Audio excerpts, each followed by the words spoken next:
வணக்கம், நான் சுதர்ஷன் மகேஷ். ஜார்க்கண்ட் மாநிலத்துக்கான தேர்தல் முதல் கட்ட வாக்குப்பதிவு 13ஆம் தேதி முடிஞ்சிருச்சு. 2வது கட்ட வாக்குப்பதிவு 20ஆம் தேதி நடைபெறவிருக்கிறது. ஸோ இந்த நேரத்தில் ஜார்க்கண்ட் மாநிலத்தை ஜேஎம்எம் தற்பொழுது ஆட்சி பண்ணிட்டு இருக்கிறாங்க. ஜேஎம்எம் அண்ட் பிஜேபி இவங்க 2 பேரும் தான் முக்கியமான ரோல் ப்ளே பண்ணக்கூடிய கட்சியாக இருக்கிறாங்க. Jharkhand Mukti Morcha and BJP, Bharatiya Janata party.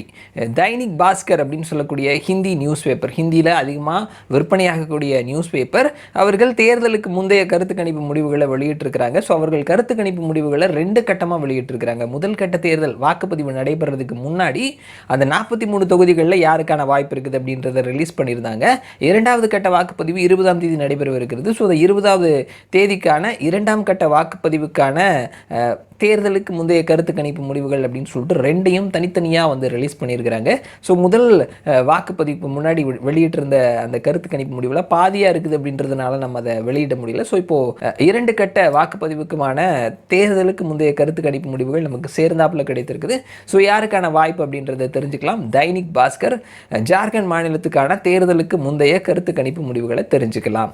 முதல் கட்ட வாக்குப்பதிவில் 43 தொகுதிகளுக்கு தேர்தல் நடந்தது. இதில் பிஜேபி 14லேருந்து 24 தொகுதிகளையும், ஜேஎம்எம் 11லேருந்து 19 தொகுதிகளையும் கைப்பற்றுவார்கள் அப்படின்னு சொல்லியிருந்தாங்க. 2வது கட்ட வாக்குப்பதிவில் மொத்தமாக 38 இடங்களுக்கு தேர்தல் நடைபெறவிருக்கிறது.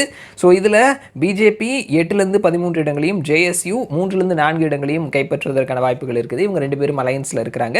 அடுத்தது ஜேஎம்எம் 10லேருந்து 15 இடங்களையும், காங்கிரஸ் 5 இடங்களையும், ஆர்ஜேடி 1 இடத்தையும், சிபிஐ எம்எல் இவர்கள் 1லேருந்து 3 இடங்களையும் கைப்பற்றுவதற்கான வாய்ப்புகள் இருக்குது. இவங்க 4 பேரும் அலையன்ஸில் இருக்கிறாங்க அப்படின்றது குறிப்பிடத்தக்கது. ஸோ இந்த 2ஐயும் சேர்த்து நம்ம ஆவரேஜாக யாருக்கான வாய்ப்புகள் இருக்குது அப்படின்னு சொல்லி பார்த்தோம்னா, பிஜேபி 38 இடங்களை கைப்பற்றுவதற்கான வாய்ப்புகள் இருக்குது. ஜேஎம்எம் அலையன்ஸ் 40 இடங்களை கைப்பற்றுவதற்கான வாய்ப்புகள் இருக்குது. மற்றவர்கள் 2 இடங்கள் அப்படின்னு சொல்லி நம்ம பார்க்க முடிகிறது. இங்கே மொத்தமாக 81 இடங்கள் இருக்குது. 80 இடங்கள் தேர்தல் வழியாகவும் 1 இடம் நியமன எம்எல்ஏவாகவும் இருக்கிறாங்க. ஸோ 41+ தொகுதிகளை கைப்பற்றுபவர்கள் ஆட்சி பிடிப்பார்கள். ஸோ தைனிக் பாஸ்கரினுடைய கருத்து கணிப்பு முடிவுகள் பார்க்கும் பொழுது ஜேஎம்எம் அலையன்ஸ் 40 இடங்களையும், பிஜேபி 38 இடங்களையும் கைப்பற்றுவதற்கான வாய்ப்புகள் இருக்குது. யாருக்குமே மெஜாரிட்டியை தொடுவதற்கான வாய்ப்புகள் இல்லை. அந்த எஜ்ஜு வரைக்கும் 2 பேருமே வராங்க அப்படின்றத பார்க்க முடிகிறது.